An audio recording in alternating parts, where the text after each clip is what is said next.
Hi mga kabilog, another day, another vlog. Bago tayo magsimula, body check muna.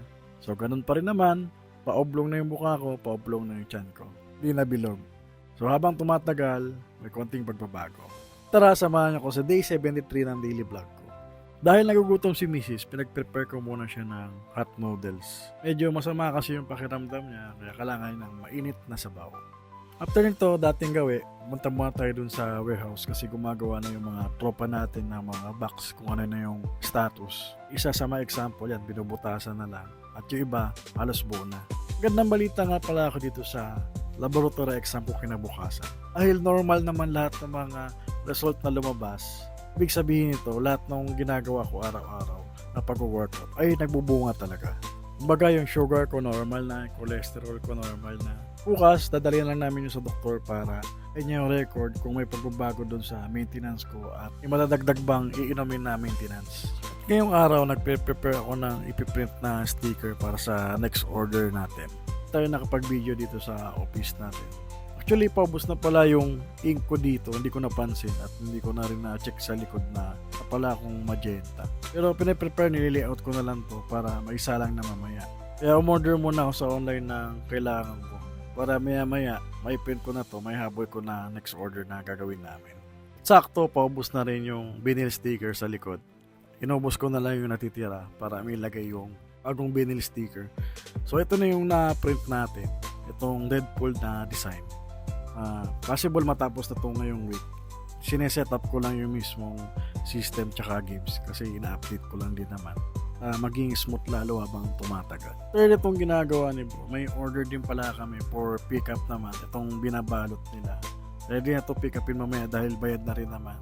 So shoutout kay Ma'am Rima. Salamat po sa pag-avail at tiwala dahil payment first yung ginawa nila. So malaking pera din yon, mahirap magbayad ng payment first talaga. Lalo na kung wala kang tiwala dun sa seller na nagbebenta. Kasi mahirap na ngayong araw, marami talagang scammer. Kahit ganun man, binigyan ko naman siya ng option para maging fair sa kanya kung paano siya magbabayad. Pero nagtiwala naman siya sa akin, dideposit na lang niya sa bank instead na COD. So papunta ito ng Binangonan at ito, dumating na sila lamog para isakay namin itong mga unit niya. Yung last two on hand natin na Mario tsaka Marvel. So gagawa pa ulit tayo. Possible na may mga on the spot na o-order para sa interested. Message lang ako sa page ko. At bumalik ulit tayo sa office para mag-print. Ito kasi yung kulang, wala tayong ink, naubos yung magenta. Ito yung tinuloy nating print. Kung titignan nyo yung quality, vinyl sticker glossy yung print natin. Nilalaminate ko kasi siya ng matte para hindi basta-basta magagaskasan. At dito, naubos na kasi yung vinyl sticker natin. Ilalagay na lang natin siya sa likod. At mag-print pa tayo ng panibago. Medyo may kabigatan din tong vinyl sticker na to kasi isang roll to. Advantage lang kasi na may printer ka, mas mabilis matapos yung trabaho tsaka yung produkto na hinihingi ng seller. Within a week or a day, madaling matapos yung ipiprint natin sticker. Marami talaga mapiprint sa one roll na sticker na yan. Ayan, pinakita ko na kung paano ko siya kinabit at nakakabit siya sa likod. At nagprint ulit tayo ng panibagong sticker para dun sa next build natin. At ito yung kanina yung last na paubos na i-print na rin natin. Ating gawin after lamination, ikakat na natin yan isa-isa. Tanggalin natin yung mga excess sticker para mailapat to sa arcade box na paglalagyan natin.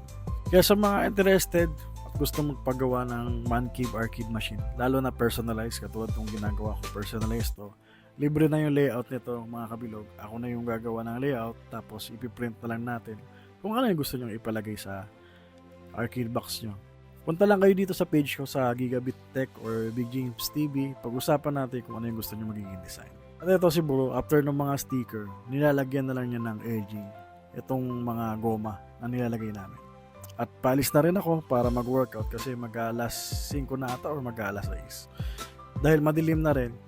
At si Bonso naman pasunod na rin galing school.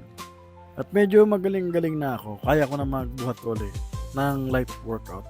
Kumbaga, hindi ko binibigla yung katawan ko. Minimum 5 kilos or 10 kilos lang muna yung mga pinagbubuhat ko ngayong araw na to.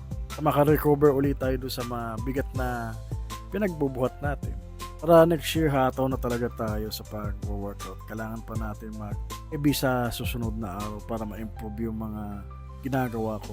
Hindi tayo pwedeng ma-retain dun sa ginagawa natin. Like itong treadmill ko, medyo mahaba na ginagawa ko. Every day, 45 minutes, 15 to 18 incline, and 3 to 4 yung speed. Experience nito pagka gano'n yung setup mo, iba yung pawis at pagod mo pagkatapos ng run. Kaya don't forget follow my page para updated ka sa next videos ko. Bye-bye!